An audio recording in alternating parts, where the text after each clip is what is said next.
Hello, Earthlandians, people of the heart. Welcome to the Advancement Center and welcome to the world of magic and miracles. As always, I greet you with a smile. I am David, and I'm coming to you from the outer reaches of the universe, bringing you energy to support your day and take you further into the world of your Creator and further into the world of you as Creator in your world. It's fantastic to be here. There's a feeling within myself of a connection with my essence from the beginningless beginning. It surpasses all other feelings because it connects me to the eternal, infinite essence that I am. Ancient,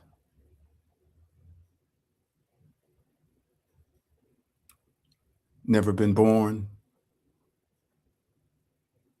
never can die. We had a special week celebrating the birthday of the co-founder of the Advancement Center, Barbara Young, turned 90 years young, a milestone and we celebrated her. Each of us sent messages and gathered on her day, which was Tuesday the 13th. And I'm just going to read what I sent to her through a text message. Happy birthday, Barbara. Happy birthday to you. 32,850 sunrises and counting. You've certainly seen a few. What an honor it is to share this milestone with you. 90 years of giving, living, and loving, and you still have more to do. The last few with Robert, what a gift for all to see, a fulfillment of your purpose, a culmination of your destiny. Thank you for being here and all you have done. Your presence and love is what rises the sun. Happy birthday, Barbara. Happy birthday to you. We love you.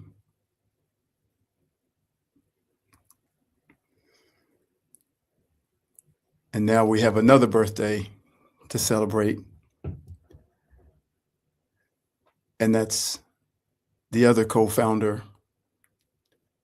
Robert Young. But this is the birthday of the consciousness that came into the form of one whose name was Robert Young, who they called Bob Young. On a quiet night, 40 years tomorrow, in Australia, in the middle of the darkness, this consciousness arrived. It is an honor and a pleasure to be able to see that consciousness I've been in its presence for just a few years in human terms, and it's been a marvel. I remember when my mother first met that consciousness, she was struggling with feeling like she couldn't eat dairy. And she said she had a problem that had a name. And she expressed it to Robert. And he responded, if you want ice cream, just eat ice cream. And because of who my mother is, she received it. And her so-called lactose intolerance vanished. And she's been eating all the ice cream she wants ever since. I called that consciousness when I met it the nameless one, because it had no name and yet every name.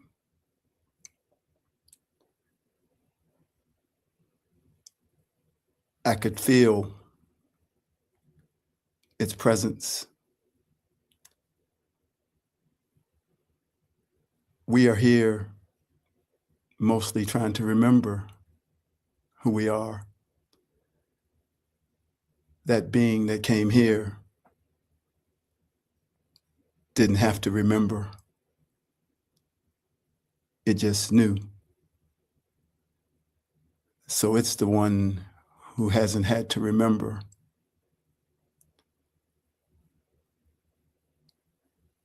One day, we'll remember fully, and we'll be the one who doesn't have to remember. When you know, you don't remember.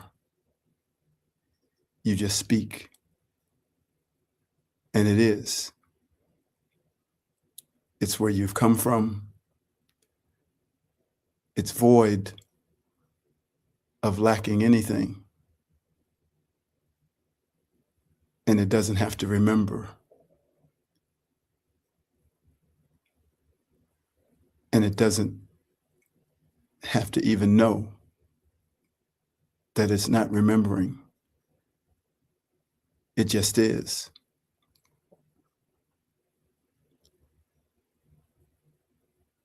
"40 years.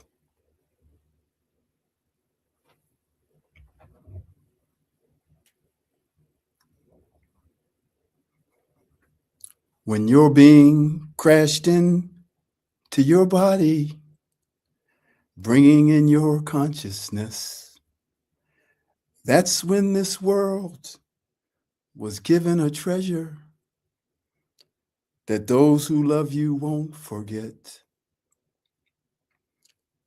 You looked into humanity's eyes and you said, tell me all the things you believe. And then you drew us a door and you drew us a key and you said, when you're ready, just come and join me and we'll walk out of here. And tomorrow will be a new day. Row, row, gently you row, and you were never alone. Row, row, gently you row. You showed everyone the way home.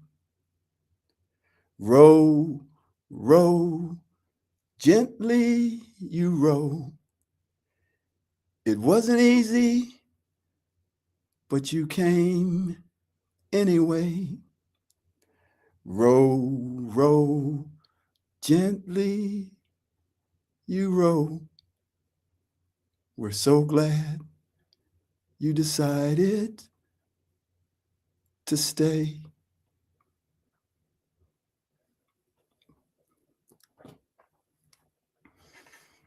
Happy birthday to that consciousness and to the one whose vessel is inhabiting it, Robert Young. Thank you for coming and thank you for staying. We love you.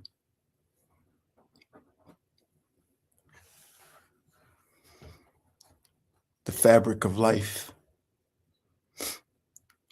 I'm always living in the future, making trips back and forth to the present. I leave in my ship at night when I go to sleep and return in my ship when I awake. Once here, I go about creating and building what I am already living in the future. The new earth, Earthlandia, and her new inhabitants, Earthlandians, people of the heart. The structures that I am building are not physical. They are the fabric of life itself. The fabric that unites us in a way that we have not been united on this planet before. I deliver the codes and the keys to support the energy that is here to dismantle the fabric of life that was created to limit humanity's advancement and its return to its sovereign nature. These keys and codes switch on dormant DNA, which activates a remembrance, a knowing, and an awareness that we have been operating under an authority that was not our own. Slowly but surely, we have been chipping away at the structure that has encased our awareness of our divine nature through our divine spark. We've been in a state of hypnosis, sleepwalking, hidden from who we truly are. But in the future, none of this exists. We are whole and we are sovereign. The threats that you face every day about your health, your finances, and the condition of your property will no longer exist. This alone would allow you to live 100 years more. But the technology that is in the place where we are all going will make that 100 years seem like one day. We all have come back from the future, but most don't know it, and more than most can't accept it. But each one of you are assisting in building your part of the future, your vision of the future that each one of you can express comes from a real experience of being there. That's why when you speak of it through sharing your vision, you take us there. Just like if I speak about a white sandy beach on a beautiful island with turquoise water, you immediately go there because it's real and it exists for everyone in a place and in a dimension that they can see it in. Every time you choose love without conditions, over being right, over judgment, over reaction, you are adding to the fabric of the life of the new earth, not in the future, but right now, in the present. Every time you choose love over fear, you are strengthening that fabric for all humanity from that future, but for right now, in the present. The awareness of the nature of this reality and all realities is what allows me to go back and forth between the future, which does not really exist, and the present moment, which is really all there is. There is indescribable freedom in seeing through the many layers of what this reality is and who and what we all are. When you begin to see yourself in every person, every place, and everything, you will be changed forever. You are in the trees, in the flower, in the homeless person, in the murderer, the thief, the rich man, and the poor woman. This is a truth that we all know inside of us, but most have not experienced it in this physical incarnation. Once you know, you are free. Once you are free, then you can play. Once you can play, you are in the future. For the future is the home of your expanded knowing, the place where you remember all that you are, and yet there's always more. As you awake to these truths, you will unfurl your wings and expand beyond all limitations.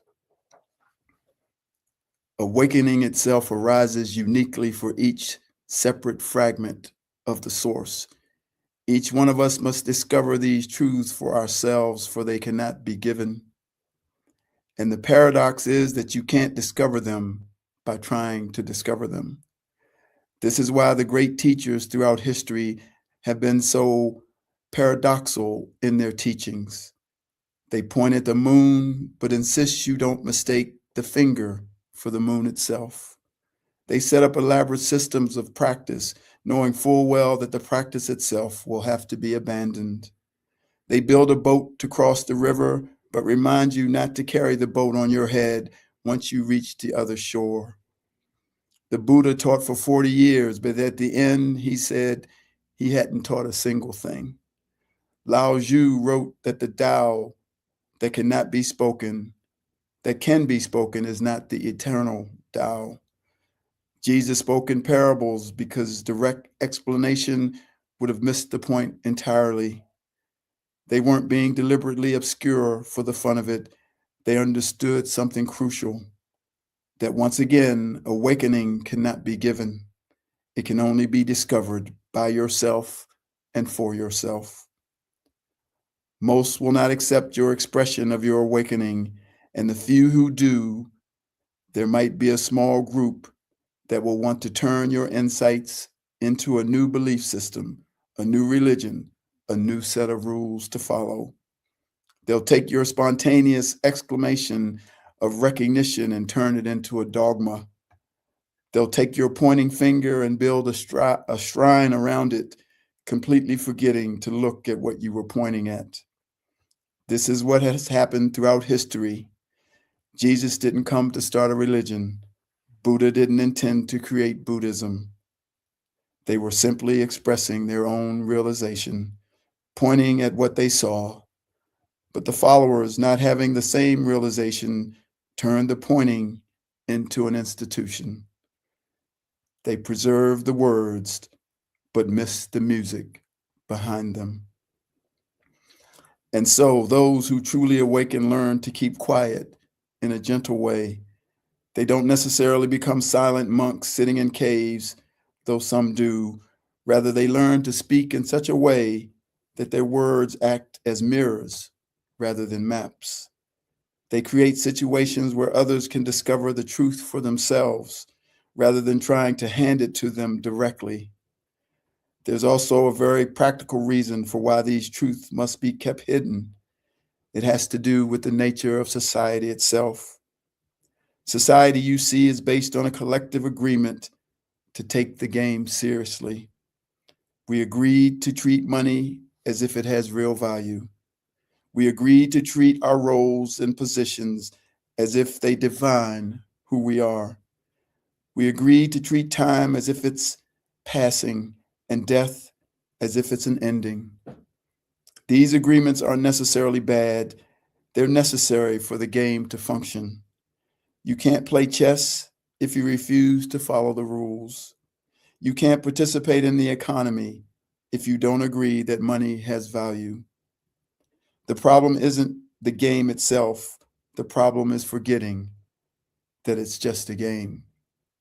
When you wake up, you see that it's a game, but you also realize that you're still playing it. You still need to eat.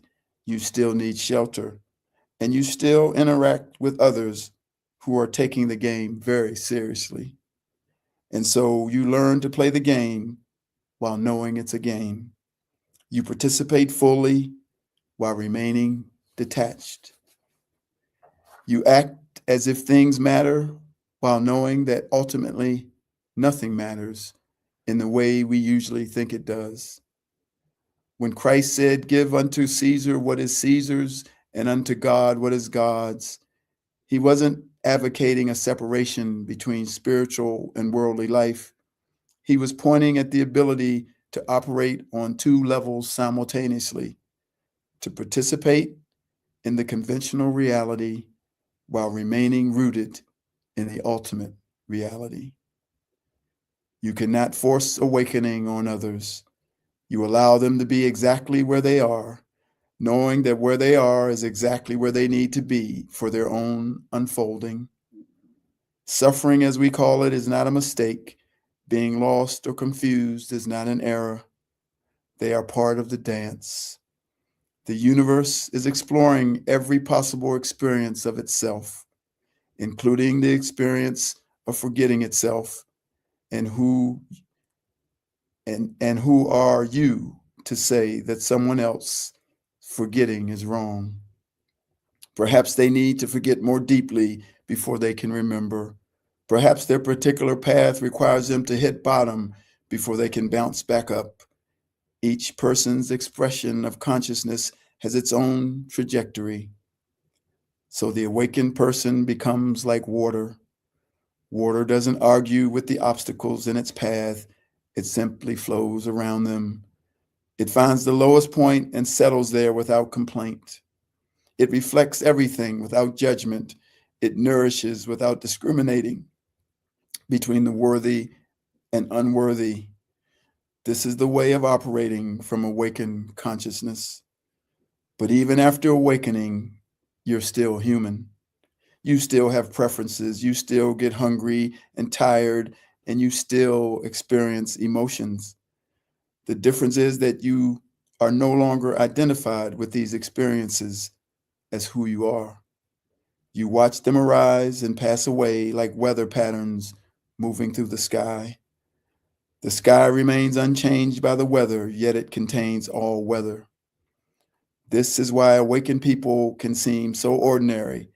They haven't suddenly become perfect beings who never make mistakes or never feel anger or sadness. They've simply stopped believing in the solidity of these experiences. They've seen through the illusion of the separateness itself. But the human personality continues to operate. It's just that now there's space around it. There's lightness, a sense of humor about it all.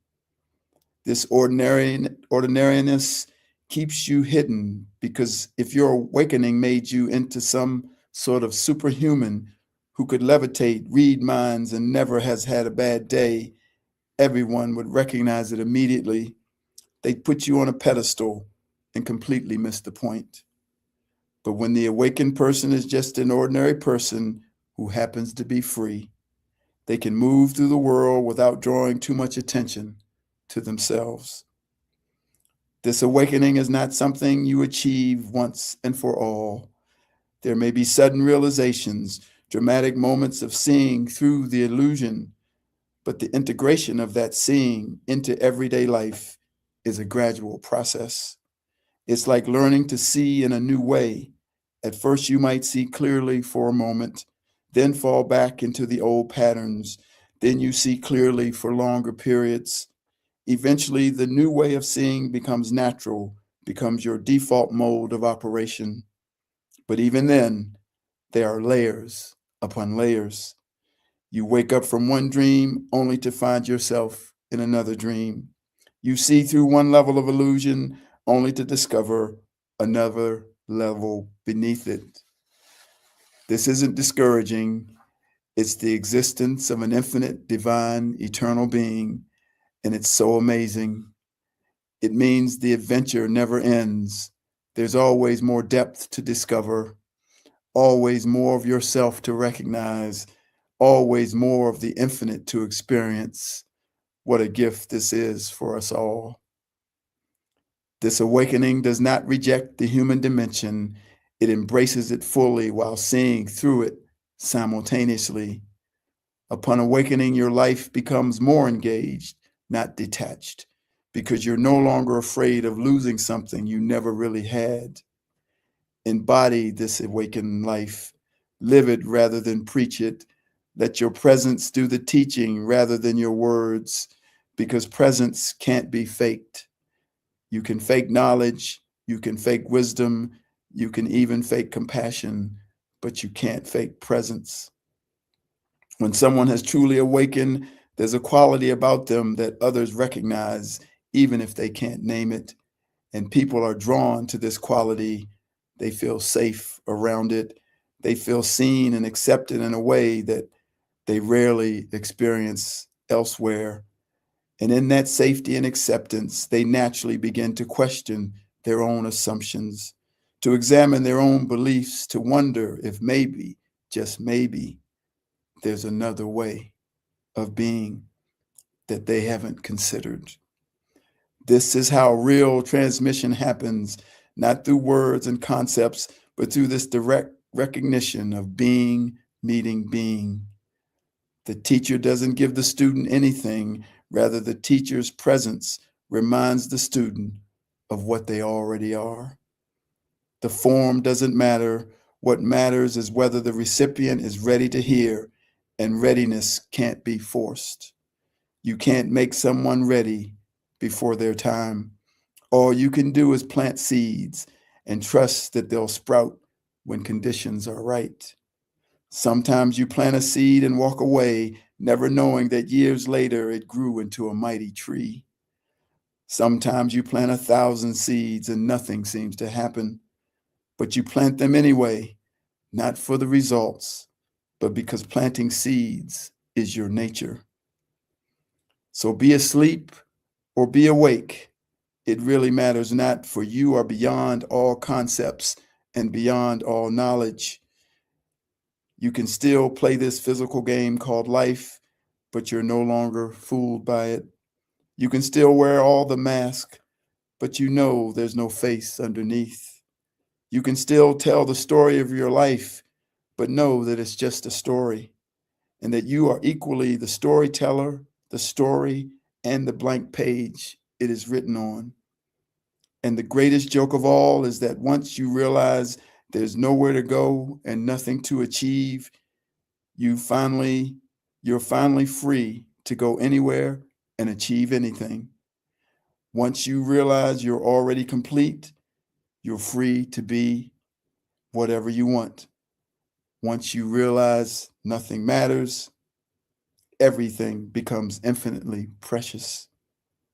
The liberation from the game gives you the freedom to really play it for the first time. So enjoy the life of a divine, eternal, unlimited spirit in a physical dimension overflowing with limitations. Whether while asleep or awake, always love, always sprinkle your magic, and always laugh. But most importantly, laugh. From the beginningless beginning to the never-ending ending, I deliver the fabric of life for the new earth. Thank you for listening, and thank you for joining me. I leave you with a smile. I am David.